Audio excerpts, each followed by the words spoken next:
Aujourd'hui, donc, nous allons discuter du Forum de la mobilité urbaine d'Antananarive et des forums de la mobilité urbaine de manière générale. Donc, vous avez l'occasion, du coup, de connaître un peu plus de choses sur ce que sur ce qu'est la mobilité urbaine à Antananarive, d'identifier les contextes dans lesquels il est utile et pertinent d'organiser un forum de la mobilité urbaine et quels sont les acteurs pertinents à mobiliser. Vous aurez l'occasion de comprendre les objectifs et les attendus du d'un forum de la mobilité urbaine et comprendre comment opérationnaliser sous forme de feuilles de route les discussions qui ont émergé lors du forum. Donc, ces objectifs pédagogiques concordent en fait avec la démarche de Mobilizer City parce que voilà, le forum d'Antananarive, déjà, premièrement, a été organisé dans le cadre de Mobilizer City, financé par l'AFD et organisé dans le cadre de Mobilizer City. Donc, ça permet de rendre compte des activités de Mobilizer City d'une part, et d'autre part, ce retour d'expérience servira voilà, aux décideurs de comprendre l'intérêt et la pertinence, de s'en inspirer pour leur politique de la mobilité urbaine. Bonjour à ceux qui arrivent, si vous pouviez éteindre vos micros, s'il vous plaît.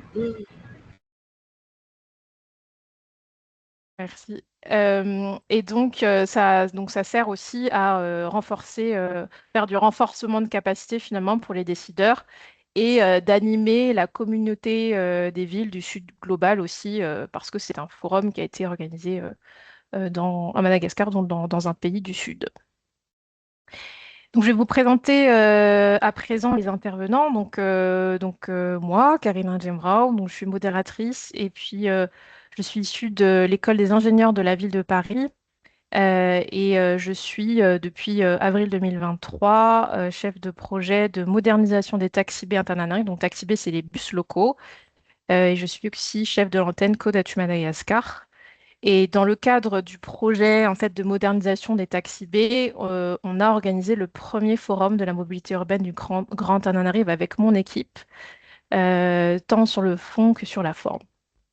Ensuite, vous avez Jean-Jacques Éluin, donc, qui est délégué général de Codatu, qui est ingénieur et urbaniste avec plus de 20 ans d'expérience dans les villes du Sud, donc, qui assure la direction générale de l'association Codatu, qui œuvre pour la mobilité urbaine durable et il développe notamment des projets complexes.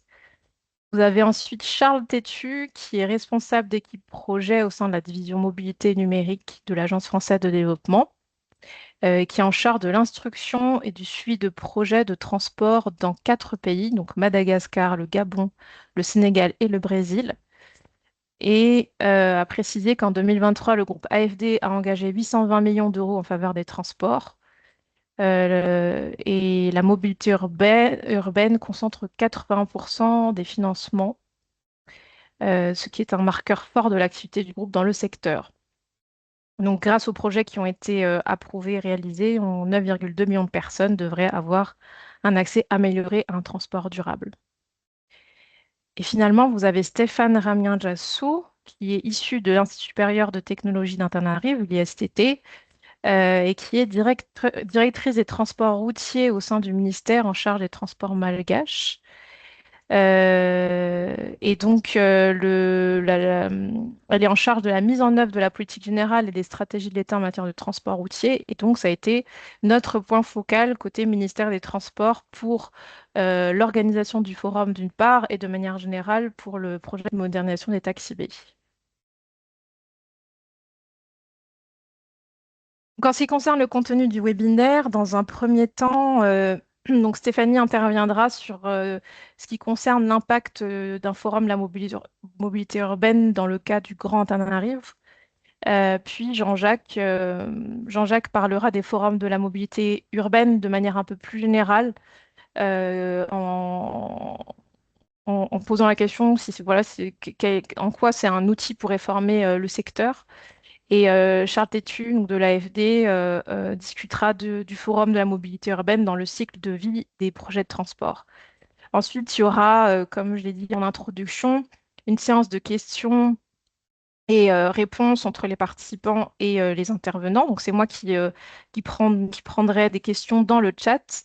Vous aurez aussi la possibilité de poser la question en direct en levant la main d'une part et puis en mettant votre caméra pour pour poser votre question. Et puis, à préciser aussi qu'entre chaque partie, vous avez l'occasion de poser des questions de compréhension, mais uniquement de compréhension. S'il y a quelque chose que vous avez mal compris ou l'organisation, quelque chose lié à l'organisation, par exemple, de la mobilité urbaine d'Antananarive que vous n'avez pas compris. Donc, vous pouvez mettre vos questions dans le chat que je relayerai ensuite.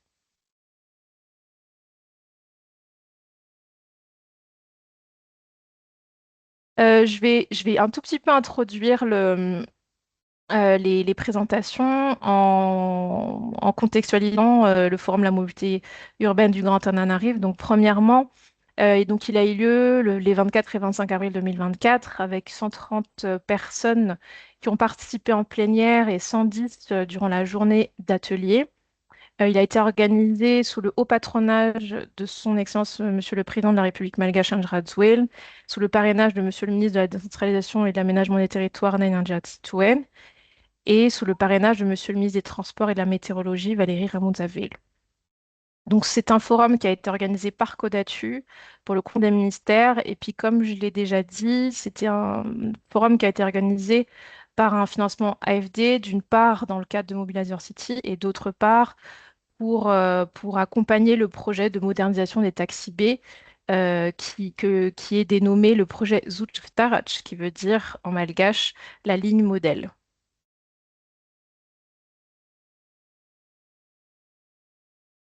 Quelques éléments contextuels concernant Antananarive. Donc, pour ceux qui ne connaissent pas, donc Antananarive est la capitale de Madagascar.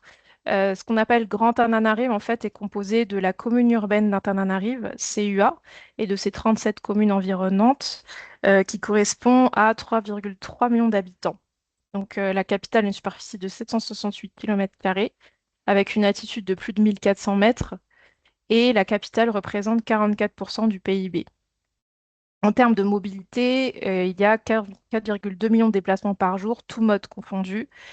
Et à préciser que c'est une ville qui est quand même très congestionnée, donc 134e plus grande ville la plus congestionnée au monde, ce qui correspond à des pertes économiques de 40 millions de dollars américains ou 0,34% du PIB chaque année. Euh, j'ai mis quelques acronymes aussi en introduction pour que vous puissiez vous situer. Donc, on va parler du ministère des Transports et de la Météorologie, de son petit nom MTM, donc qui est en charge de la politique nationale des transports terrestres, mais aussi de l'Agence des transports terrestres, ATT, qui est en charge de la régulation des transports suburbains, et la commune urbaine d'Antananarive, CUA, qui est en charge de la régulation des transports urbains. Donc, si vous entendez MTM, ATT, CUA, voilà, ça correspond à ces trois appellations. Voilà, je vais laisser maintenant Stéphanie prendre la parole concernant l'impact d'un forum, la mobilité urbaine, pour le cas du Grand Antananarive.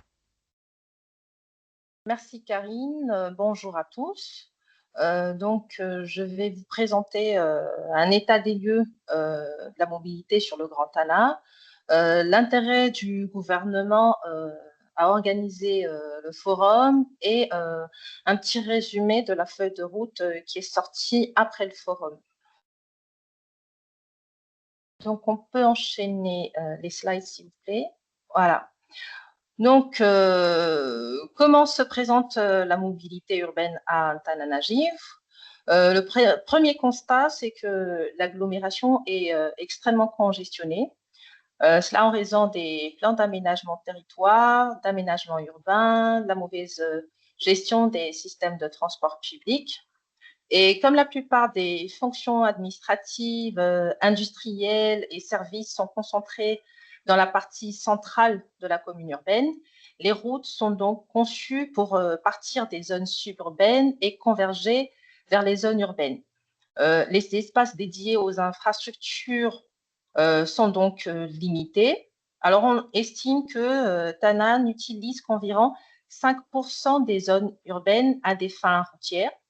Et encore, les ressources pour financer les programmes d'entretien ou de modernisation des infrastructures de transport sont insuffisantes. Les arrêts de bus ne sont pas utilisés comme il le faut Et comme la voie publique, ils sont aussi occupés par des commerçants et des marchands ambulants.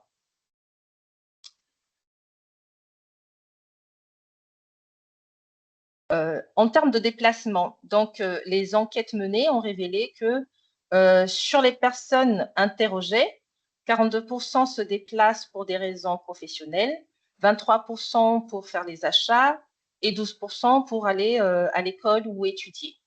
Et sur 4,2 millions de déplacements quotidiens, tout mode de transport confondu, hein, il y a 38% de déplacements en bus, 5% en voiture particulière, 48% à pied et les 9 autres pourcents avec d'autres modes. Donc, ce sont les services de transport comme taxi-moto ou taxi-bicyclette qui émergent, mais qui sont en grande partie informels et peu réglementés. Alors, la mobilité des transports des personnes est la plus contraignante à Antananarive parce qu'en moyenne, un trajet dans un sens peut prendre 46 minutes, ce qui fait une vitesse de 14 km/h pendant les heures de pointe. Et sur les déplacements motorisés, les transports publics sont les plus utilisés. Donc, on a les taxis B, on a les taxis urbains, on a les taxis motos, les taxis bicyclettes. Donc, qu'est-ce qu'on peut dire du système taxi B? D'abord, c'est le principal mode de transport public. Il y a environ 6700 vieux minibus à Tana, d'une capacité moyenne de 25 passagers, et qui transportent plus de 1,6 million de passagers par jour. Et ils sont la principale cause de congestion. La planification et la réglementation des services sont assurées par deux autorités, à savoir l'ATT et la CUA. Pour assurer le transport dans les deux zones, il y a la zone urbaine et la zone suburbaine, nous recensons en 4 unions de coopératives qui regroupent environ 91 coopératives de transport public avec 4 900 exploitants qui opèrent de manière artisanale. Donc, en majorité, c'est un véhicule, un propriétaire. Et ils desservent 141 lignes.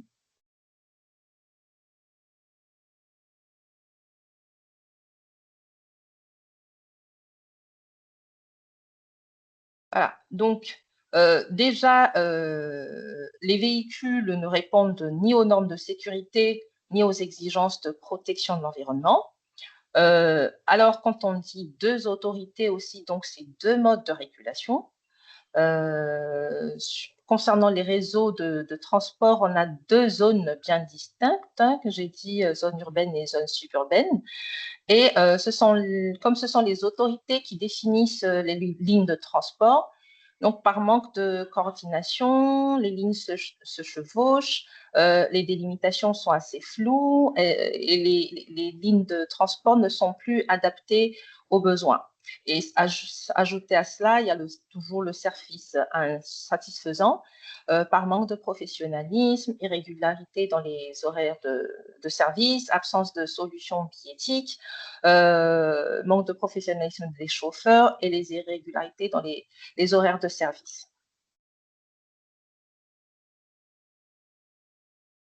Alors, le gouvernement a identifié plusieurs défis pour le secteur de transport de passagers dans le Grand Tana, qui soient liés aux infrastructures et aux opérations.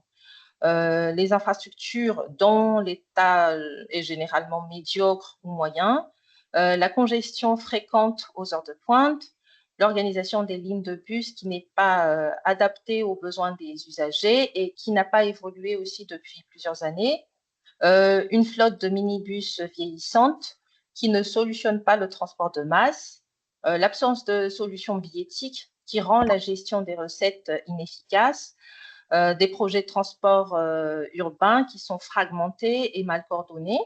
Par exemple, les projets de développement de périphérie, les rocades, le transport par câble et les trains urbains.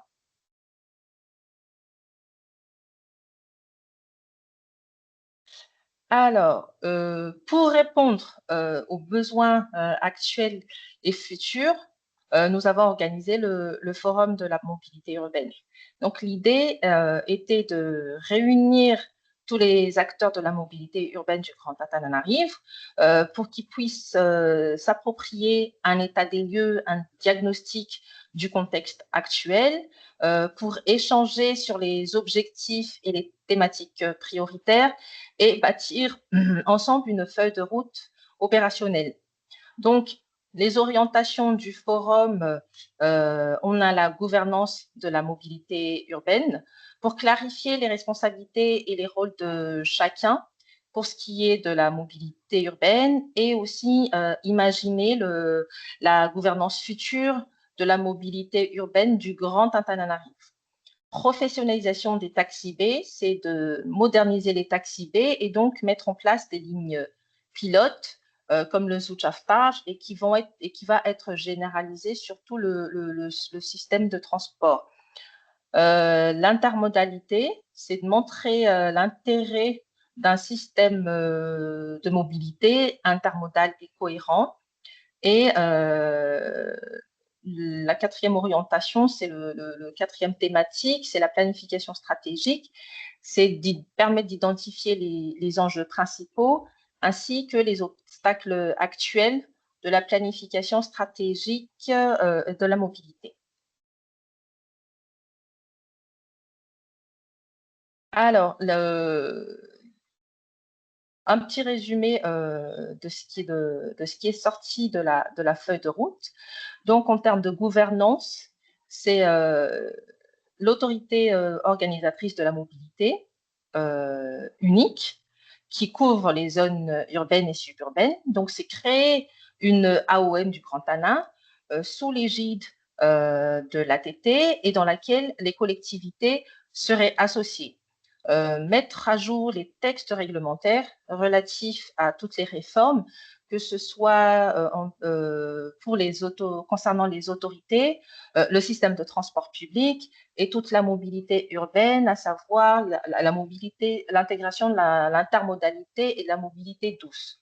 Mettre en place une plateforme de coordination de la mobilité, planifier les activités sur une vision à long terme. Il y a déjà le renforcement de capacité du personnel, par exemple, et étudier et planifier le financement durable de l'AOM. Concernant la professionnalisation des taxis B, donc c'est offrir pour l'offre de transport, c'est passer vers un réseau taxi B en capacité de répondre à l'évolution de la demande. Donc, c'est renouveler le parc de bus, passer d'un bus de 20 places à un bus de 40 places, en tenant compte donc des enseignants et des études réalisées pour le projet pilote Suchaftar, qui est le premier projet de modernisation de taxi B dans le Grand Antananarivo. Digitaliser l'exploitation des lignes de bus afin d'avoir une billettique unique dans tout le périmètre. Restructurer la forme juridique des opérateurs, c'est de passer du statut de coopérative actuelle en société d'exploitation. Restructurer également le réseau de transport, le réseau de bus, sur la base, bien évidemment, d'études de demande. Optimiser l'exploitation des bus. Excusez-moi, madame, mais j'en... Oui? Allô? Vous m'entendez? On t'entend Vous bien, on m'entendez? t'entend bien. Oui, Et on tu peux continuer, Stéphanie. D'accord. Optimiser également l'exploitation des bus, c'est-à-dire créer par exemple des priorisations, aménager les voiries, accompagner les préposés, les opérateurs, mais également les préposés vers des métiers de transport public de voyageurs bien qualifiés et reconnus à travers la formation, les conditions de travail, mais surtout aussi, le plus important pour nous, c'est de féminiser les métiers de transport public de voyageurs.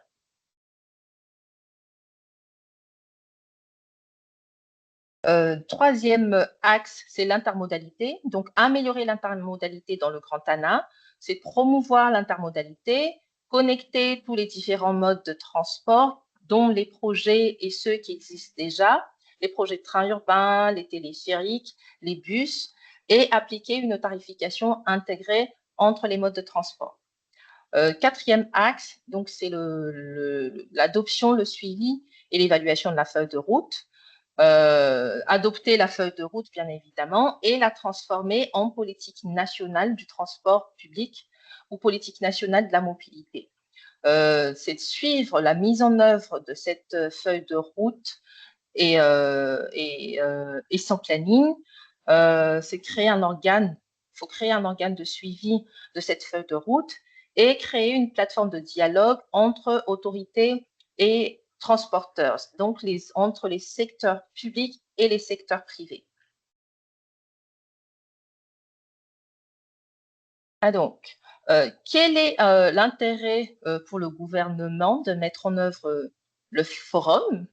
Donc, ça a permis d'entendre les rôles et les missions de chacun, de comprendre les problématiques et les défis de chacun, d'entendre aussi le retour d'expérience des autres pays, d'avoir une approche holistique à différents niveaux, macro, sectoriel, individuel, sur la mobilité urbaine et la mobilité urbaine durable, conscientiser tous les acteurs de la mobilité sur son importance, dégager des idées novatrices qui permettent d'améliorer la question de mobilité dans la capitale et surtout d'élaborer sur un consensus la politique et la stratégie de la mobilité urbaine. Donc, quels sont les résultats du forum? Donc, à part la feuille de route consensuelle, on peut dire, donc on a vraiment l'engagement des autorités publiques surtout, une feuille de route qui est acceptée par tous, que ce soit les privés ou les publics. On a des plans d'action, des stratégies et des plans d'action bien définis avec des chronogrammes à court terme, à moyen terme, à long terme. On a pu avoir une vision plus large de la mobilité urbaine, mais surtout aussi de pouvoir penser déjà à la mobilité urbaine durable et surtout aussi après le forum, c'est un résultat concret où on est quand même content de ça, c'est l'adhésion et l'adhérence des bailleurs dans le projet avec une ouverture de financement pour des projets de mobilité. Voilà, donc c'est un peu ça ma présentation. Merci Karine, merci tout le monde. Merci Stéphanie. Avez-vous des questions dans le chat? Donc là, je n'en vois pas. Peut-être juste pour éclaircir, juste préposé. Stéphanie a parlé de préposé, ça correspond en fait aux chauffeurs-receveurs du système TaxiB, mais aussi aux cadenceurs, etc. Et puis, Stéphanie a parlé du PMUD, le plan de mobilité urbaine durable. Et je précise qu'en fait, il y a un plan de mobilité urbaine durable du Grand Ananrif qui est en cours. Donc, sans plus attendre, nous allons passer à la deuxième partie qui correspond au Forum de la mobilité urbaine, des outils pour réformer le secteur avec Jean-Jacques Éluin, délégué général de Codatu, qui va réaliser sa présentation. Oui, bonjour, merci Karine, bonjour à toutes et tous. Alors, l'idée de ce matin, c'est de rebondir sur ce forum de Madagascar et d'en tirer des enseignements en croisant également avec une dizaine d'autres forums que Codatu a pu organiser dans le passé, dans les villes du Sud. Et donc, d'en tirer des enseignements qui pourraient être utiles ailleurs ou dans la suite du processus à Madagascar. Donc, si on peut mettre la première slide, juste le titre, puisque la réflexion que je vous propose, c'est est-ce que ces forums ne peuvent pas être en réalité des outils particulièrement pertinents pour réformer le secteur, un secteur difficile à réformer, le secteur de la mobilité urbaine. Et pour ça, on considère souvent la mobilité urbaine, et à juste titre, comme un système complexe, mais un système du point de vue des ingénieurs, notamment des transports, et c'est parfaitement pertinent. On comprend bien qu'une ligne de bus ne prend tout son intérêt que si elle est dans un réseau intermodale de lignes de bus et avec d'autres modes de transport. Mais il y a un autre système sous-jacent derrière la mobilité qui est le système d'acteurs. Et je vous propose une représentation, certes simplifiée, mais de quelque chose qu'on ne regarde en général pas suffisamment de près, et c'est la slide suivante, c'est le système des acteurs. Alors, en se basant sur le cas de Madagascar, en le simplifiant, et je m'excuse d'avance pour ceux qui trouveront que c'est un peu trop simplifié, il y a différentes manières de représenter ça, mais on peut essayer déjà, en première approche, de se représenter ces acteurs sous cette forme-là. Donc là, vous voyez à gauche une sphère de tous les acteurs publics, que ce soit l'État central, l'État déconcentré, que ce soit les collectivités décentralisées ou les agences de l'État. Il y a une vaste sphère d'acteurs publics. Alors, dedans, je distingue par exemple la commune centrale, les communes péricentrales, les communes périurbaines. L'idée, c'est que chacun de ces acteurs, et c'est ça qui me semble important, a son point de vue légitime sur la question de la mobilité dans le Grand Antananarive ou dans la ville en question. Mais son point de vue, il est toujours partiel. En sociologie des organisations, on dit qu'il a une rationalité limitée et contingente, mais c'est sa rationalité. Et on va l'illustrer, justement. Donc, vous avez la sphère des acteurs publics. En haut, vous avez ce qu'on peut appeler tout le secteur privé ou secteur des employeurs, qui est concerné à différents titres, puisque les employeurs ont des employés qui ont besoin de se déplacer tous les jours pour venir travailler. Dans certains pays comme la France, ils sont concernés directement aussi, parce que c'est eux qui financent une bonne partie de l'autorité organisatrice de la mobilité. En France, le versement mobilité, qui est versé par les entreprises, finance en gros la moitié des transports publics. En bas, évidemment, il ne faut pas les oublier, c'est les habitants, et on peut les catégoriser de différentes manières. Là, je vous propose 4 types, ceux qui sont plutôt localisés dans le centre et qui sont motorisés ou pas motorisés, et ceux qui sont périurbains, motorisés ou pas motorisés. Et puis, j'ai mis à droite un autre type d'acteurs, c'est ceux qui exploitent le système de transport. Donc, à Madagascar, c'est surtout des transporteurs artisanaux, aujourd'hui, urbains et suburbains. Il y a des interurbains aussi, avec des gares routières qui rentrent en ville. Et puis, il va bientôt y avoir des exploitants d'un transport public plus institutionnel, puisqu'il y a un train urbain et un câble urbain qui sont en phase finale de mise en place. Donc, cette représentation est un peu simplifiée. Et sur la slide suivante, on peut essayer de représenter, alors sous forme de flèches, alors c'est vraiment une représentation symbolique, essayer de représenter finalement à la fois le point de vue de cet acteur et sa stratégie, ou selon lui, qu'est-ce qu'il faudrait faire en matière de mobilité, en fonction de son point de vue et de ses intérêts. Donc, par exemple, un employeur privé important, à Antananarive, aujourd'hui, il peut se dire le système public est défaillant, j'ai intérêt à mettre en place mon propre réseau de minibus. C'est ce que fait, par exemple, le lycée français d'Antananarive. Il a développé son propre réseau de bus pour amener les élèves. C'est ce que font certaines entreprises. Et ça, c'est quelque chose qu'on voit dans beaucoup de grandes villes africaines aujourd'hui. Donc, pour compenser les défaillances du système public, finalement, c'est une multitude de petites initiatives privées qui se développent, ce qui coûte très cher à ces employeurs, et on comprend facilement que ce n'est pas l'optimum de l'intérêt général. Mais du point de vue de ces employeurs, c'est la solution concrète à leurs besoins. Sur ce schéma aussi, évidemment, les habitants périurbains motorisés n'auront pas la même perception et la même stratégie que les habitants périurbains non motorisés, qui eux seront dépendants, totalement dépendants des taxis B suburbains. Sur ce schéma, on peut voir aussi qu'évidemment, et ça c'est un grand classique des villes africaines, les pouvoirs publics n'ont pas en général du tout le même point de vue que les propriétaires de minibus artisanaux. À une époque, ils étaient considérés comme informels, voire illégaux dans certains pays, et donc à interdire. Aujourd'hui, heureusement, du point de vue de Codatu, les pouvoirs publics les intègrent de plus en plus comme des acteurs parfaitement légitimes et des acteurs importants de la mobilité. Et vous avez vu les chiffres présentés par la directrice sur Antananarive. Aujourd'hui, la mobilité motorisée à Antananarive, c'est le transport artisanal avec plus d'1,6 million de passagers par jour.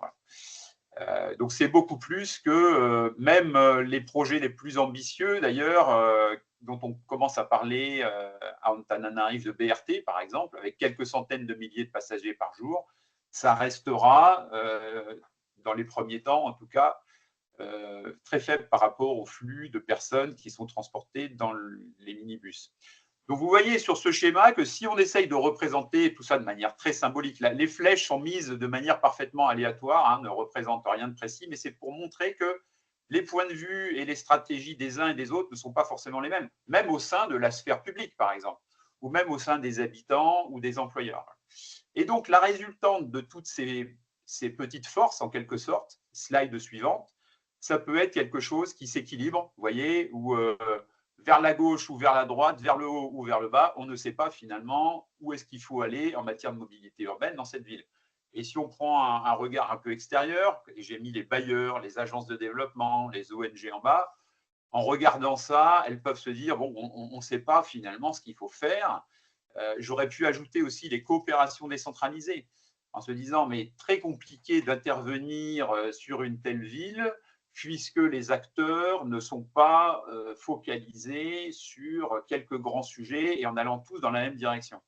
Et donc, de mon point de vue, le grand intérêt d'un forum de la mobilité urbaine, comme celui d'Antananarive, c'est de polariser les points de vue. Et c'est la slide suivante. Si vous vous souvenez d'une expérience qu'on fait en général en physique avec un électroaimant et de la limaille de fer, on voit que quand on passe l'aimant sur la limaille de fer, tous les petits morceaux de métal s'alignent, puisque c'est le champ magnétique qui fait qu'ils s'alignent. Eh bien, le forum, s'il est bien conçu, il doit provoquer, de mon point de vue, ce type d'alignement. Alors, sans être naïf, il ne s'agit pas de considérer que tous les acteurs vont s'aligner comme un seul homme sur la même vision.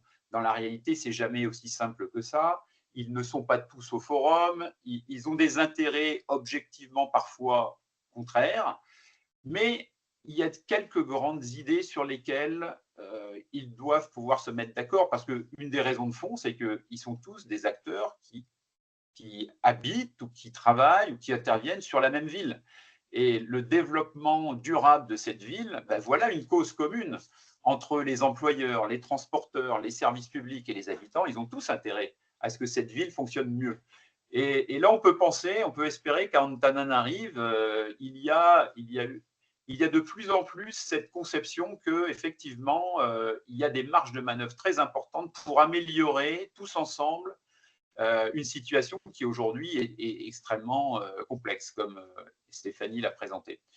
Et donc, toujours de manière schématique, on voit sur ce schéma qu'il peut y avoir encore des divergences vers le haut, vers le bas, etc. Mais que vous voyez, l'effet du forum, s'il est bien conçu, doit permettre de dégager des tendances fortes, des souhaits communs, des valeurs partagées pour le développement d'une mobilité urbaine durable dans cette ville.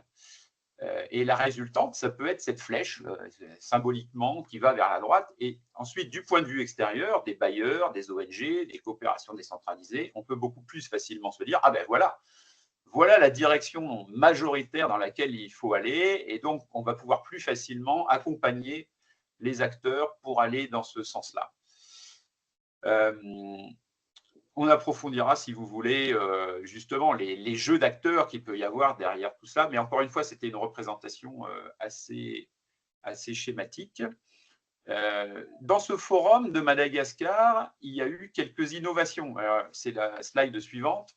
Juste pour en illustrer une, c'est celle des schémas. D'ailleurs, vous avez vu que Madame la directrice du ministère des Transports a utilisé ces schémas dans sa présentation, parce qu'on s'est dit, et c'est un des points importants pour le succès d'un forum, c'est qu'il ne faut pas cacher, dissimuler sous le tapis les questions qui fâchent. Et le rôle de Codatu, qui intervient dans l'animation et la préparation de ce forum, aux côtés des autorités, c'est justement de trouver des outils, des stratégies pour qu'on puisse discuter sereinement des sujets qui fâchent. Vous voyez, nous, on a utilisé des caricatures, bon, parce qu'on a trouvé qu'à Madagascar, c'était particulièrement adapté pour tout un tas de raisons. La caricature en haut à gauche, elle représente en fait la question de l'espace public. Et certes, c'est exagéré, mais à Antananarive, il y a vraiment un sujet de partage de l'espace public. Vous voyez des marchands de rue, vous voyez des charrettes à zébus, vous voyez des taxis B mélangés au milieu de la circulation avec un racoleur qui remplit par l'arrière son véhicule alors qu'il n'y a pas d'arrêt de bus.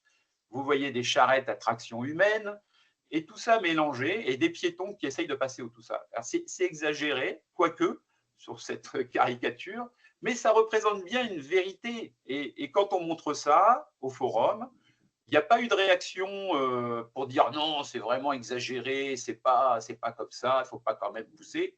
Parce qu'il y a une vérité dans cette caricature qu'on a bien pu mettre en avant, et il y a un vrai sujet qui mérite d'être discuté, c'est le partage de l'espace public. Est-ce qu'on ne pourrait pas remettre des piétons sur des trottoirs, des marchands à leur place, des minibus qui seraient prioritaires peut-être dans la circulation? On arrive à des débats intéressants comme ça à partir d'une caricature. Donc, idée importante, à mon avis, c'est ne pas cacher les sujets difficiles, mais au contraire, trouver des moyens pour en parler sereinement et efficacement. Vous voyez, d'autres exemples, c'est qui ouvrent l'esprit, c'est toutes les charges qui pèsent sur le transport artisanal, qui est un transport extrêmement critiqué, pas qu'à Madagascar, mais dans beaucoup de pays africains. On critique souvent tous les travers, les inconvénients de ce mode de transport, mais en même temps, c'est important d'essayer de comprendre les contraintes qui pèsent dessus. Et les contraintes financières, par exemple, elles sont très importantes. Et donc, les propriétaires peuvent difficilement moderniser leurs véhicules avec une telle masse de contraintes financières. Donc, c'est ce genre de caricature ou d'approche qui permet de traiter les questions. Un autre exemple sur la slide suivante, qui est très pertinent, qu'on n'a pas pu utiliser malheureusement dans le forum parce que la carte à l'époque n'était pas encore faite. C'est la première fois qu'on peut faire ce type de carte. Les cartes sont parfois très utiles. Là, c'est une carte qui montre l'ensemble des flux de déplacement quotidiens dans le Grand Antananarive. C'est essentiellement des flux domicile-travail. Et ça montre comment ces flux, évidemment, sont polarisés vers le centre. Vous avez beaucoup d'habitants périurbains qui convergent vers le centre. Et ça, c'est une carte adressée notamment aux communes qui permet de montrer que toutes ces communes sont étroitement liées les unes aux autres et qu'il est vain d'opposer l'urbain, le périurbain, le péricentral, etc., qu'il y a une communauté de destin, que les habitants convergent tous les jours. Et donc, il faut absolument travailler ensemble à l'échelle du Grand Antananarive pour pouvoir comprendre déjà l'ensemble de ces flux de déplacement, de cette demande, et mettre en place un système de mobilité qui réponde à cette demande. Il est crucial d'avoir cette approche à l'échelle du Grand Anna et pas commune par commune, puisque les périmètres administratifs ne correspondent absolument pas au territoire tel qu'il fonctionne. Donc, ce type de représentation en introduction d'un forum, c'est particulièrement utile pour poser les sujets sur la table et faire émerger ensuite des compromis et des visions communes. Donc, je voudrais conclure en indiquant quelques grandes idées pour la réussite de ce type de forum, d'après cette expérience de Codatu. C'est la slide suivante. Première grande idée, c'est que pour qu'un forum fonctionne bien, il y a quand même un très gros travail en amont d'identification des acteurs, parce qu'on ne va pas inviter tout le monde, évidemment, dans un forum. Il faut inviter les acteurs pertinents en fonction des grandes questions posées. Il faut préparer ces acteurs et il faut identifier les questions précises à traiter. Là, il y a eu des choix très pertinents faits par le ministère des Transports, notamment, que je salue, de choisir de travailler sur la question fondamentale du transport artisanal. Ce n'est pas la question la plus facile en général, hein, donc il faut saluer le travail qui a été fait à Madagascar. Et de travailler également sur les questions de gouvernance qui ne sont pas non plus les questions les plus faciles. Donc ça, c'est le travail en amont. Après, quelque chose qui est toujours très important, c'est de commencer par un diagnostic mais qui n'est pas le même type de diagnostic que celui qu'on trouve dans les études de plans de mobilité urbaine durable. Là, il s'agit d'un diagnostic à dire d'experts, voilà, rapide, sincère, neutre, le plus neutre possible en tout cas. Donc ça peut être un universitaire, ça peut être à dire d'experts, ça peut être Codatu qui prépare ça, mais où on va mettre en évidence des grandes réalités du fonctionnement de ce territoire. Voilà. Et là, vous avez vu les caricatures, ça a été un outil utilisé pour ce diagnostic.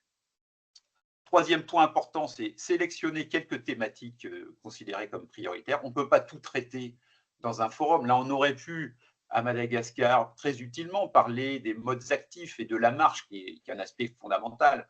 On aurait pu parler des taxis bicyclettes, de l'intermodalité. On a parlé un peu de tout ça, mais ce n'étaient pas les sujets principaux. Donc, une sélection de thématiques. Ensuite, des témoignages internationaux, ça nous semble très utile pour tirer des enseignements de ce qui s'est fait ailleurs dans le monde. Il y a certainement des villes qui ont été confrontées aux mêmes difficultés. Donc, quelles solutions ont pu fonctionner, qu'est-ce qui n'a pas fonctionné. Il ne s'agit pas du tout de faire du copier-coller avec l'international, mais d'en tirer des enseignements et de prendre un peu de recul. Donc là, par exemple, à Antananarive, pendant le forum, on a beaucoup parlé d'Abidjan, de Ouagadougou, de Dakar, et puis aussi d'un cas français avec Lyon. Ensuite, il y a des ateliers collaboratifs, et c'est là que se fait vraiment, en petits groupes, le travail d'alignement magnétique des idées dans la mesure du possible, avec des vrais débats. Et c'est là qu'il y a un gros travail aussi de préparation, pour que chacun puisse mieux comprendre le point de vue de l'autre, et travailler ensemble sur des questions précises qui ont été posées. Donc, il y avait un ensemble de questions posées par atelier. Et puis, effectivement, comme Stéphanie l'a montré, on aboutit à une feuille de route qui se veut opérationnelle. Ça ne doit pas, et surtout pas, être une longue liste de grands principes qu'on retrouve partout sur la mobilité urbaine durable. Ça doit être pragmatique et opérationnel. Et en indiquant qui va faire quoi à court, moyen et long terme. Et enfin, après le forum, il y a la suite. La suite, c'est tout un processus. Il faut voir ce forum comme une étape importante dans un processus. Il pourra peut-être y avoir un autre forum 1 an ou 2 ans après pour faire le point, justement. Mais c'est une composante qui peut être cruciale parfois dans un processus global d'évolution du secteur du transport urbain, de la mobilité urbaine. Donc voilà, il me semble, les quelques grands enseignements qu'on peut généraliser à partir du cas d'Antananarive et d'autres forums organisés par Codatu dans les villes du Sud. Je vous remercie. Merci Jean-Jacques. Alors, il y a des questions qui ont été posées dans le chat, mais que je propose de traiter à la fin des présentations. Est-ce qu'il y a des questions de compréhension par rapport à la présentation de Jean-Jacques? Non, donc je propose qu'on passe du coup à la troisième partie. Donc les forums de la mobilité urbaine dans le cycle de vie des projets de transport, avec Charles Tétu, qui est responsable d'équipe projet à l'AFD. Bonjour Karine et bonjour à toutes et à tous. Merci beaucoup de me permettre de clore cet échange au nom de l'Agence française de développement qui est très engagée dans de nombreux projets de coopération dans le secteur de la mobilité urbaine à Madagascar, et ce depuis longtemps, et qui avait souhaité en effet financer l'organisation de ce forum à travers notamment MYC, qu'on pourra vous représenter plus en détail dans les sessions de questions-réponses. Et avec l'appui de la Codatu pour répondre à plusieurs objectifs. Le premier, qui est très intéressant du point de vue des bailleurs, c'est un point qu'on a déjà discuté, c'est de construire un espace de dialogue partagé qui réunit vraiment l'ensemble des acteurs et des partenaires de la mobilité. Nous, depuis des années à l'AFD, on travaille avec des ministères chargés des transports, de l'aménagement du territoire. On travaille aussi avec la commune urbaine d'Antananarive qu'on a mentionné, avec d'autres bailleurs ou encore avec des organisations de la société civile comme Codatu. Mais rares sont les occasions en réalité d'être tous réunis au même endroit. autour de constats, de réflexions et d'objectifs communs, avec la parole libre et, voilà, et cette même volonté d'avancer qu'on a pu voir euh, pendant tout le forum. Et en plus des autorités et des partenaires du développement, ce qui était intéressant lors du forum, c'est qu'il y avait aussi tous les acteurs économiques, les transporteurs, les usagers, les industriels ou les consultants qui sont impliqués dans le secteur de la mobilité, qui ne sont pas toujours des interlocuteurs quotidiens pour nous, les bailleurs, mais qui sont des acteurs clés pour comprendre les dynamiques et pour converger vers des diagnostics et des solutions communs. Et donc, on avait vraiment là, ici, tous les acteurs de l'écosystème qui ont, je pense, du point de vue de tous les participants, activement participé au débat pendant les 2 jours. Et je pense que ça a permis réellement de converger vers un diagnostic commun. Et on le sait en réalité, vous le savez sûrement si vous êtes intéressé par les questions de mobilité urbaine et de mobilité en général, et par les enjeux de développement, c'est quelque chose qui peut s'étendre même plus largement. Aucune solution durable peut être apportée à des défis tels que celui de la mobilité urbaine dans une grande agglomération qui se développe très fortement, sans un diagnostic précis et consensuel. Et en l'espèce, à Antananarive, il y avait beaucoup d'études qui avaient été produites au fil des années, mais la force du diagnostic qui a été dressé pendant le forum, c'est qu'il est discuté, élaboré, partagé avec l'ensemble des acteurs, qui traitent tous les sujets de la mobilité, tous les modes de transport, tous les enjeux, gouvernance, financement, rentabilité des opérateurs, insécurité routière, et toutes les autres externalités négatives, telles que la qualité de l'air, qui est aussi un vrai enjeu dans cette ville et dans beaucoup d'autres villes dans lesquelles l'AFD mène des projets. Et donc, ça, c'est vraiment au cœur de la démarche de Mobilize Your City. Et c'est une démarche, une approche de la mobilité urbaine durable qui est vraiment au cœur de toutes les stratégies de mobilité et de tous les plans de mobilité urbaine durable, j'y reviendrai, qui sont soutenus par MYC et par les partenaires du développement. Et donc, à partir de ce diagnostic commun et complet, je pense que les acteurs ont pu converger vers des enjeux et des solutions qui ont préfiguré la feuille de route que Madame la directrice des transports routiers vous a présentée tout à l'heure et qui servira, je l'espère, de canevas pour orienter le travail des uns et des autres dans les prochaines années. Le troisième point d'intérêt pour nous, les bailleurs du développement, à ce type de forum, c'est de pouvoir aussi présenter, valoriser, discuter des projets qui sont en cours et qui sont soutenus par les bailleurs. Ici, dans le contexte du Grand Anarive, nous, il y a 3 projets sur lesquels l'AFD était assez fortement engagée depuis quelques années. Il y a des projets donc, de voirie urbaine avec la réalisation de la rocade d'Antananarive qui a été soutenue par l'AFD, la Banque européenne d'investissement et l'Union européenne, donc qui est une partie de la mobilité, l'infrastructure, qui est quand même souvent la base, mais qui n'est en rien le tout, parce qu'il y a beaucoup d'autres choses qui viennent se greffer pour faire des systèmes de mobilité efficients. Le deuxième projet sur lequel on est aux côtés du gouvernement et de tous les acteurs qui le mettent en œuvre, c'est celui qui a été présenté rapidement tout à l'heure, qui est donc le fameux projet pilote mené par Codatu avec le ministère de l'Aménagement du Territoire et le ministère des Transports, et en partenariat aussi avec la commune urbaine dont on arrive, qui est ce projet de professionnalisation du transport artisanal. Donc, sujet éminemment complexe et épineux dans beaucoup de géographies, et qui l'est aussi dans le cas d'espèce. Et donc là, voilà, c'est un peu l'exemple contraire du premier projet, ou gros projet d'investissement dans l'infrastructure. Là, c'est en montant un petit projet, mais très complexe dans la mise en œuvre, qui porte plus sur la gouvernance, sur la définition d'un modèle économique pour professionnaliser les transporteurs, notamment les taxis de baie, des réflexions plus techniques pour créer des nouvelles lignes. Et donc voilà, un autre exemple de projet qui complète les projets d'infrastructure qui sont essentiels et qui nous avait beaucoup occupé ces derniers mois. Et enfin, il y a un troisième projet intéressant que l'AFD soutient à Antananarive, qui est un projet d'appui à la mobilité douce, qui est mis en œuvre avec la commune urbaine d'Antananarivo. Le constat, il est assez simple et il rejoint les réflexions qu'on a ébauchées sur l'intermodalité. C'est que dans cette ville, la plupart des déplacements, en réalité, la grande majorité des déplacements se font à pied et que donc, si on s'inscrit dans une démarche d'accompagnement des autorités pour améliorer la mobilité, il ne faut pas négocier, il ne faut pas négliger ce segment.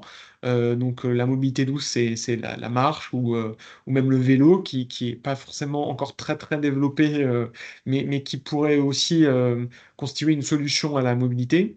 Et donc, on est en train de soutenir la CUA dans la requalification d'espaces piétons et dans la définition d'une politique de mobilité qui soit plus favorable à ces déplacements, notamment à pied, pour qu'ils se fassent de manière sûre et qu'ils soient bien intégrés aux autres modes de transport.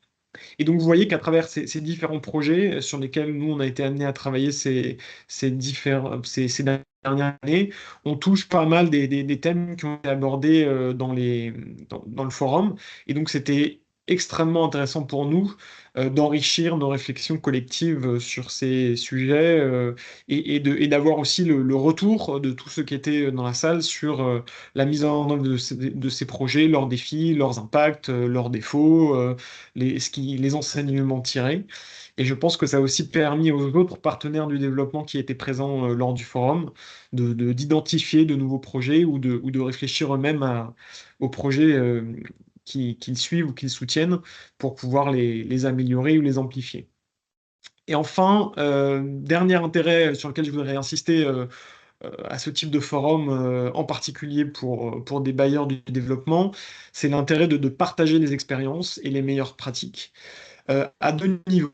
Au niveau technique, ça, c'est assez courant, voilà, que les ingénieurs de la mobilité parlent aux ingénieurs de la mobilité et qu'on essaie comme ça de partager les meilleures pratiques. Mais ce qu'il y a d'intéressant dans la démarche qui a été portée par les autorités, par la Codatu avec ce forum, c'est qu'il y a eu aussi des échanges au niveau politique. Or, on sait que les questions de développement sont éminemment politiques, que les questions de mobilité sont très complexes et qu'elles requièrent des décisions qui ne peuvent être prises que par les autorités. Et à ce titre, ce qui était très intéressant, c'est qu'on avait donc la présence des ministères à haut niveau. On avait aussi la présence de l'ancien maire de Ouagadougou qui a livré un témoignage très fort.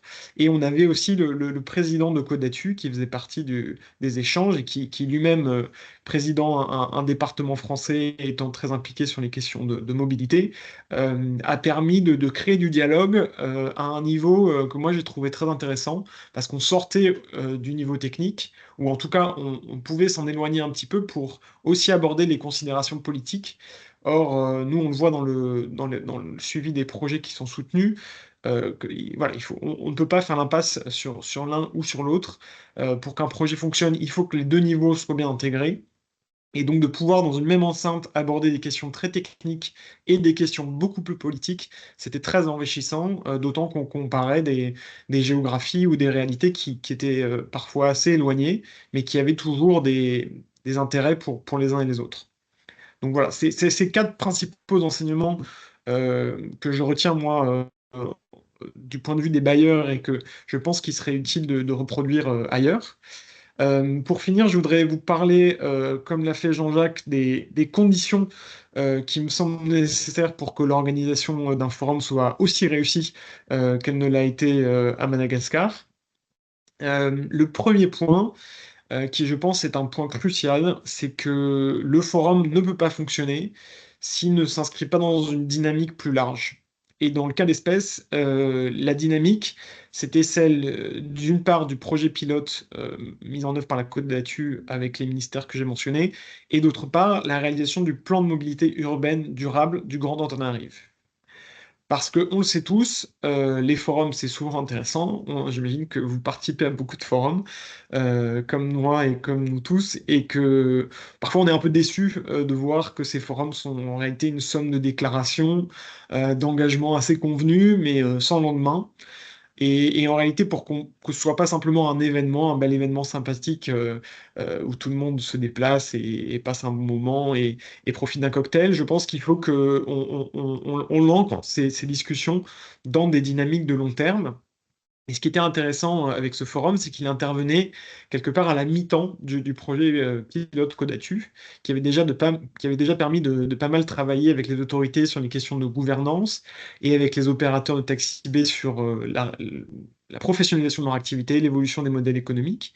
Et donc, on avait l'occasion, à la mi-temps de ces réflexions, de pouvoir partager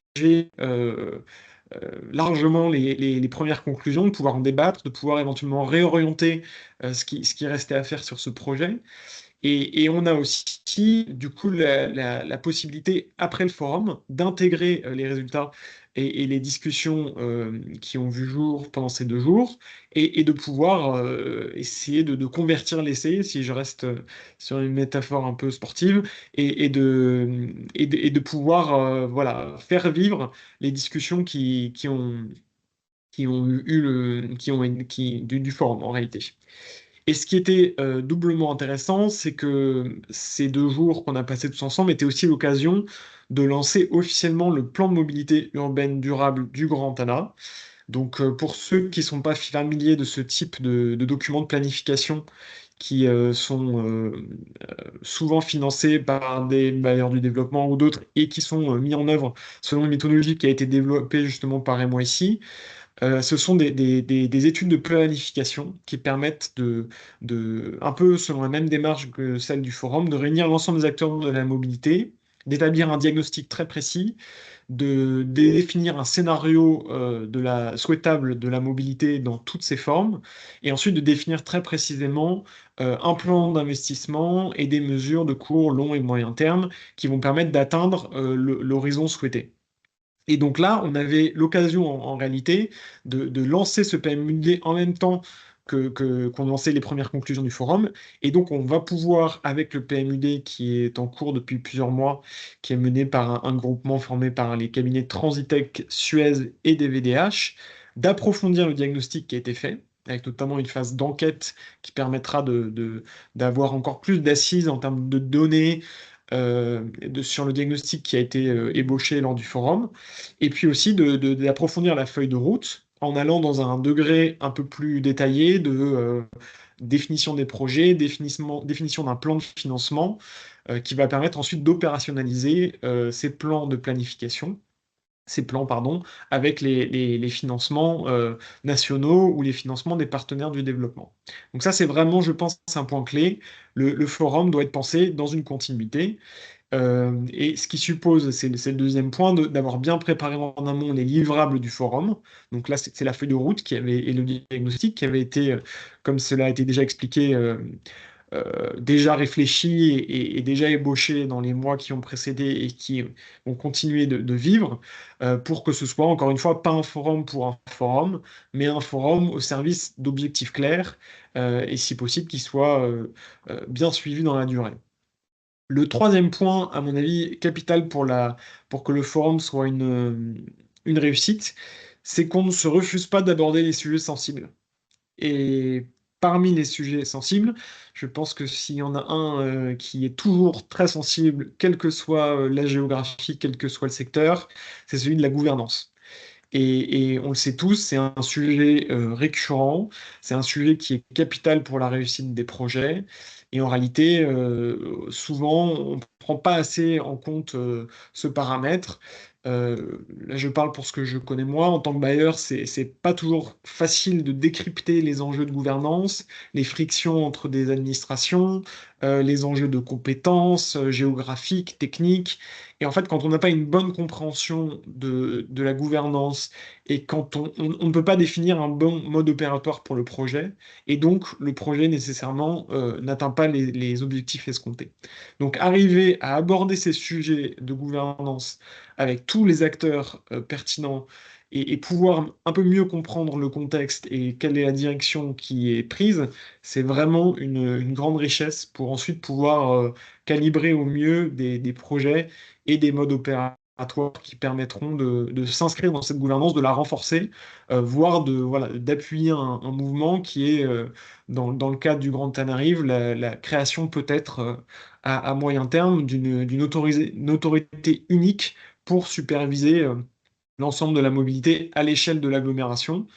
et donc pouvoir plus efficacement répondre aux enjeux de mobilité qui sont nécessairement intégrés. Et enfin, et j'en terminerai là, je pense que pour que le forum soit un succès, il faut qu'on ait la participation de toutes les autorités, mais même de tous les participants au sens plus large, au plus haut niveau. Ce qui était très appréciable dans le cadre de ce forum, c'est qu'on avait notamment la présence du ministre de la Météorologie et du Transport, qui a été très apprécié et remarqué pendant les 2 jours, qui a participé aux ateliers, qui s'est personnellement investi, qui s'est pas dérobé quand il y avait des questions difficiles. Et je pense que ça permet ensuite de pouvoir, dans les fonctions respectives des participants, porter et faire vivre les résultats du forum. Et j'insiste encore sur ce point, parce que vraiment, le forum ne sera pas utile s'il ne vit pas au-delà des 2 jours de l'événement. Et je pense que voilà, c'est la responsabilité de tous, et ça suppose que tout le monde participe à bon niveau.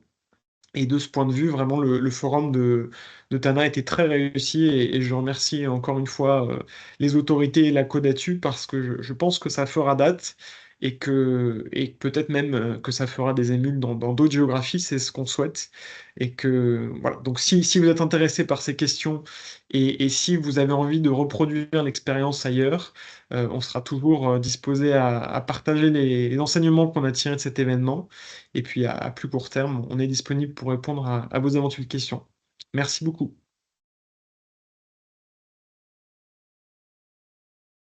Merci beaucoup, Charles. J'en profite, là, donc les présentations ont été faites. Je profite de rappeler que les actes du forum sont dans le chat. Donc vous y avez accès en cliquant sur le lien. Sont présents un compte-rendu que nous avons réalisé qui est très détaillé, la feuille de route qu'a résumé Stéphanie, et puis des retours d'expérience aussi sur la partie organisation, logistique et oui, et ce qui a fait aussi logistiquement que ce forum a été un succès. Donc, nous allons passer à présent à la partie questions et réponses, mais avant cela, Mobilizer City me rappelle qu'il y a un formulaire de retour qui est à présent dans le chat, que nous vous invitons à remplir pour avoir votre avis sur ce webinaire et pour que Mobilizer City continue à s'améliorer dans l'élaboration de ce genre d'événements pour que ça pour que ça réponde à vos besoins. Et donc le lien est dans le chat. Vous aurez le lien pour ceux qui le souhaitent aussi dans la présentation. Et donc c'est très important de répondre. Donc ça vous prendra 5 minutes maximum pour répondre à ce formulaire. Donc en ce qui concerne les questions, j'en ai sélectionné quelques-unes. La première et je m'adresse plutôt à Stéphanie pour cette question-là, c'est quelle est la suite finalement, en particulier pour l'axe de la création de l'autorité organisatrice de la mobilité, qui était un point crucial effectivement et délicat du forum de Tana. Où est-ce qu'on en est finalement de cet axe-là, de la création de l'AOM?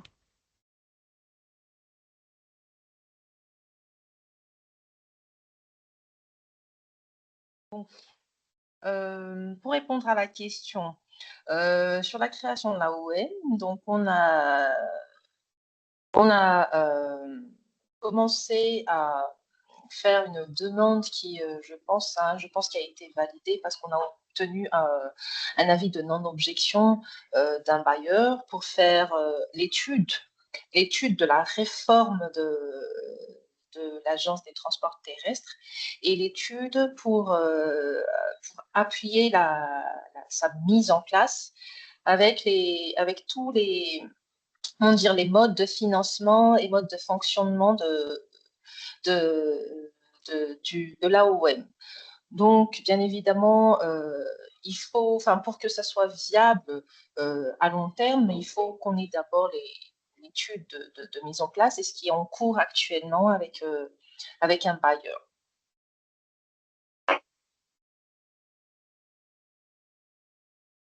D'accord, merci. Karine, un mot pour compléter ce qu'a dit Oui, Stéphanie, oui, parce vas-y. que pour complètement répondre à la question, il faut dire que ce qu'on constate, c'est que partout dans le monde, en fait, la mise en place des AOM, ça ne se décrète pas uniquement, c'est-à-dire c'est des processus assez complexes. Ça ne se fait pas du jour au lendemain. On ne connaît pas de cas où ça s'est fait rapidement. Après, c'est des outils qui se développent. Il y a eu des cas où ça a été décrété sans qu'il y ait aucun moyen qui soit mis dedans, ni financier, ni en ressources humaines. Donc, ça a été des échecs absolus. Donc là, à Madagascar, je pense qu'il s'agit de faire ça correctement. Et donc, ça commence par un accompagnement aussi, et d'où la recherche d'appui de bailleurs, d'appui technique. D'ailleurs, c'est des choses sur lesquelles Codatu pourra continuer, on l'espère, d'accompagner le ministère. Voilà. Ok, merci Jean-Jacques. Euh, J'ai une question sur les infrastructures, euh, la régulation qui est nécessaire. Donc la question est, les initiatives privées pourraient-elles financer une partie des infrastructures nécessaires, donc les infrastructures de transport, terminus, arrêts modernes, maintenance? Quelles régulations spécifiques sont nécessaires? Quelles infrastructures sont prioritaires pour développer la fluidité du transport? Vaste question. Peut-être Jean-Jacques? Oui, volontiers, puisqu'il y a beaucoup de choses à dire là-dessus, mais c'est clair que dans un contexte comme Madagascar, il nous semble que la mobilisation de l'investissement privé, comme Nico vient de dire, est une source importante de réflexion. Parce qu'on est dans un contexte très différent de la France, mais il faut quand même rappeler qu'en France, c'est les entreprises qui financent parfois pour plus de la moitié les systèmes de transport public. C'est avec le versement mobilité. Alors, c'est un système, il faut tout de suite le préciser, assez unique au monde quand même. Hein. C'est toutes les entreprises de plus de 11 salariés en France qui doivent payer. Parce qu'en France, on considère que les entreprises en tirent un bénéfice direct puisque leurs salariés peuvent venir plus facilement sur le lieu de travail. Donc, ça fait gagner du temps. Les entreprises n'ont pas besoin du coup de mettre en place leur propre système de transport, comme ça se fait parfois à Antananarive. Donc, voilà. Mais concrètement, à Madagascar, comment ça pourrait se faire? Ça, c'est un sujet de réflexion. Il y a d'autres sources de financement. Par exemple, dans des contextes de type Madagascar, à Kodatu, on préconise de faire payer les propriétaires de voitures individuelles. Et c'est une bonne politique publique que ces propriétaires payent pour le transport public. D'ailleurs, ils y ont intérêt puisque la fluidification de la circulation, s'il y a un réseau de bus qui fonctionne bien, ça leur sera bénéfique. Donc, c'est une piste importante à explorer aussi. Il y a tout un tas de mesures, si on revient sur les entreprises, déjà développées. Par exemple, à Madagascar, les plans de mobilité d'entreprise, c'est-à-dire des réflexions internes aux entreprises, aux grandes entreprises, sur comment mieux organiser la mobilité de leurs salariés. Ça peut être les politiques temporelles, à quelle heure on commence le matin, ça peut être comment mieux utiliser les transports en commun, comment les sécuriser, comment mutualiser, comment développer le covoiturage au sein de l'entreprise ou à plusieurs entreprises qui travaillent dans la même zone. Il y a tout un pan d'activités qui est à développer à Madagascar, par exemple, comme dans beaucoup de villes du Sud. Donc, c'est qu'une partie de la réponse, mais c'est déjà des éléments, il me semble. Merci Jean-Jacques. Une question que je pose à Stéphanie, que je relais à Stéphanie, mais Jean-Jacques ou Jean-Jacques aussi pourrait y répondre. La professionnalisation des taxis B. Donc oui, je rappelle que le projet Zuchaftarach est une professionnalisation des taxis B avec modernisation des véhicules, avec formation, accompagnement des personnels, oui, mettre un système biétique, etc. La professionnalisation des taxis B est-elle envisageable sans augmentation du tarif de transport pour l'usager? Et s'il y a augmentation du tarif de transport pour l'usager, est-ce qu'il n'y a pas une réaction des usagers, une vive réaction des usagers à craindre?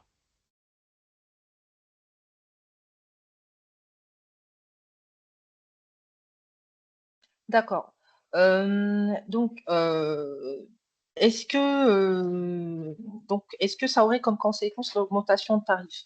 Pas forcément. La professionnalisation des taxis B, ça ne relève pas uniquement des acteurs privés, des opérateurs privés, mais aussi de l'accompagnement de l'État, des participations de l'État, de la contribution de l'État dans le projet.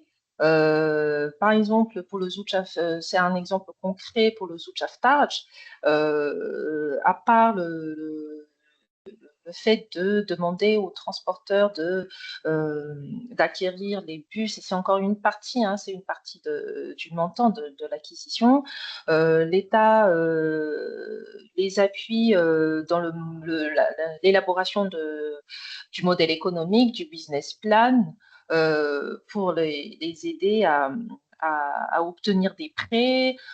C'est l'État aussi qui a avancé, qui a parlé avec les banques pour faciliter le projet. On est aussi en train d'étudier, c'est l'État aussi qui est en train d'étudier actuellement toutes les contributions, les facilitations fiscales pour que le projet soit rentable pour les opérateurs privés. Il y a beaucoup de paramètres qui relèvent également de l'État. Donc tout ça, c'est pouvoir permettre justement aux opérateurs d'avoir la rentabilité. D'où aussi l'incitation hein, de l'État de mettre en place le système billettique. C'est pour sécuriser les recettes des propriétaires des véhicules. C'est de créer, par exemple, le coupe-fil, c'est de prioriser, essayer de trouver les solutions, les manières de prioriser les bus pour avoir une vitesse, une bonne vitesse commerciale. C'est essayer de réduire au maximum toutes les charges des opérateurs, c'est d'appuyer les opérateurs et les préposés en leur fournissant en prévoyant des formations, mais des formations qui seront gratuites. Donc, tout ça, ce sont aussi des obligations même, je dirais, de l'État dans le projet de modernisation de bus.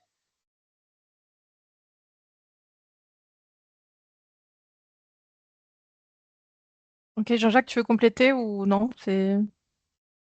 Juste un mot pour compléter en disant qu'effectivement, le concept même du projet pilote, c'est pas de créer un taxi B classe ou de standing qui serait 4 ou 5 fois plus cher, comme ça existe déjà sur le taxi brousse interurbain.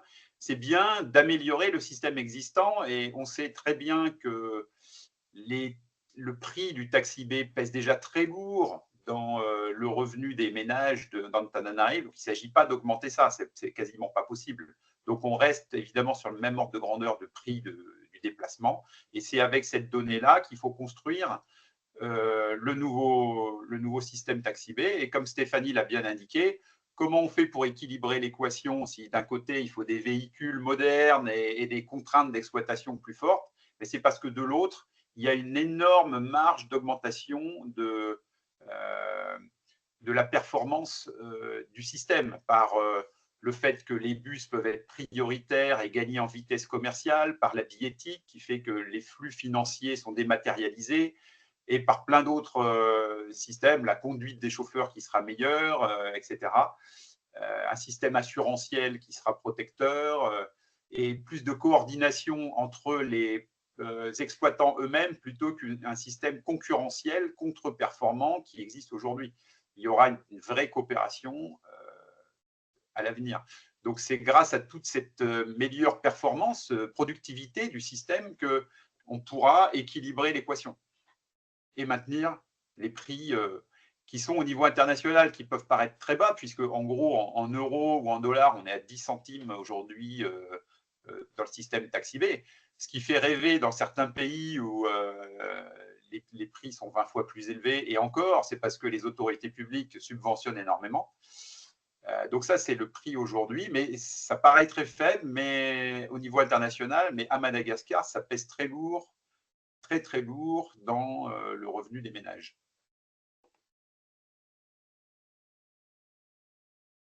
Merci beaucoup. Une question encore sur la professionnalisation des taxis B. Donc j'en ai une première qui dit, mais quel intérêt finalement de professionnaliser les taxis B? Si je résume la question. Et voilà. Donc quel intérêt de professionnaliser les taxis B finalement, alors que leur préoccupation quotidienne, c'est la concurrence avec les autres bus, et que voilà, qui répondent pas à la qualité de service attendue. Peut-être pour ouais, peut-être Stéphanie, Jean-Jacques, ou peut-être même Charles.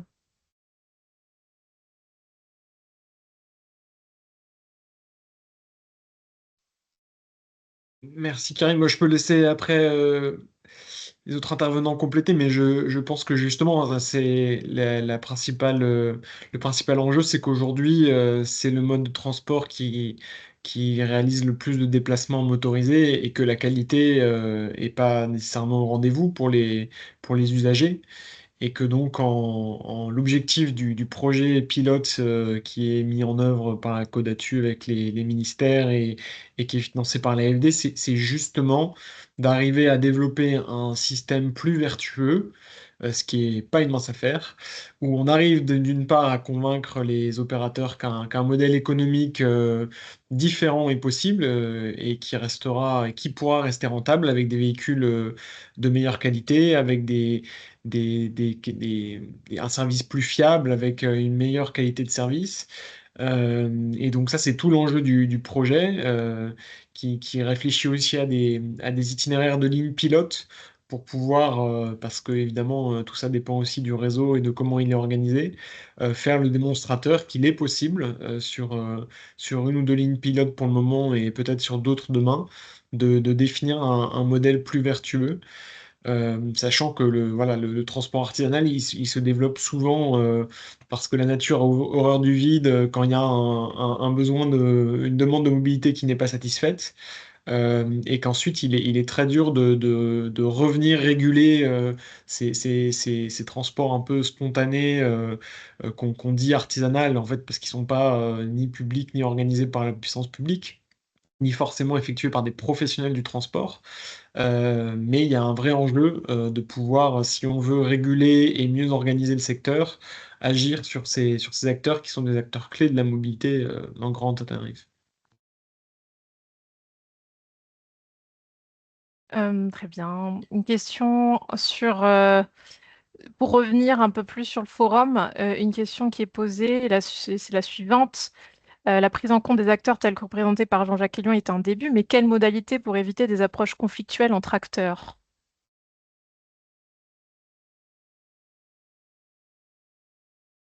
Alors ça, c'est une question difficile.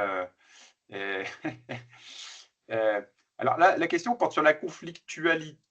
Or, dans mon schéma, je parlais d'intérêts éventuellement divergents. On comprend bien que, et c'est le cas en Antananarive, quand on avait rencontré le précédent maire, il nous avait dit qu'une de ses grandes préoccupations, c'était de cesser ou de limiter les flux de véhicules entrant dans sa commune tous les jours, parce qu'il est submergé de véhicules qui rentrent tous les matins et qui repartent tous les soirs, y compris d'ailleurs des minibus suburbains qui normalement devraient s'arrêter à sa frontière dans l'organisation du système actuel et dans la pratique qui rentrent à l'intérieur de son périmètre pour déposer les passagers et qui repartent après. Donc là, c'est clairement potentiellement conflictuel, puisqu'il y a un maire qui défend sa commune centrale contre l'envahissement, entre guillemets, quotidien par des milliers de véhicules. Et on retrouve cette configuration un peu partout en France aussi, parce que ça me fait directement penser au conflit entre la maire de Paris actuellement et la présidente de la région Île-de-France. Et c'est pareil, c'est la même logique. Est-ce qu'on regarde les habitants du centre, les habitants périurbains? Ils n'ont pas les mêmes intérêts, sans compter les questions de pollution, etc. Donc, il y a de la conflictualité possible. Là, dans ce forum, l'idée, ce n'était pas de neutraliser tout ça, en fait. Ça reste des points de vue et des légitimités différentes. Mais il y a des choses qui dépassent. Alors, pas sur tous les sujets, mais il y a des intérêts aussi communs. Par exemple, quand une entreprise ferme, qu'elle soit dans le centre ou dans le périurbain, ça crée du chômage partout. Donc là, tout le monde comprend que on a une communauté de destin quand même dans cette ère urbaine quand une entreprise ferme. On a une communauté de destin quand on arrive à créer un système de transport performant, alors c'est gagnant-gagnant pour tout le monde. Donc certes, il continue d'y avoir des sujets sur lesquels on n'est pas d'accord, mais il y a aussi un certain nombre de sujets sur lesquels on peut se mettre d'accord parce que c'est du gagnant-gagnant. Et donc c'est ça qu'on essaye de faire émerger dans ce forum, mais sans avoir l'ambition de supprimer toutes les conflictualités, évidemment. Ça serait ma réponse à la question difficile.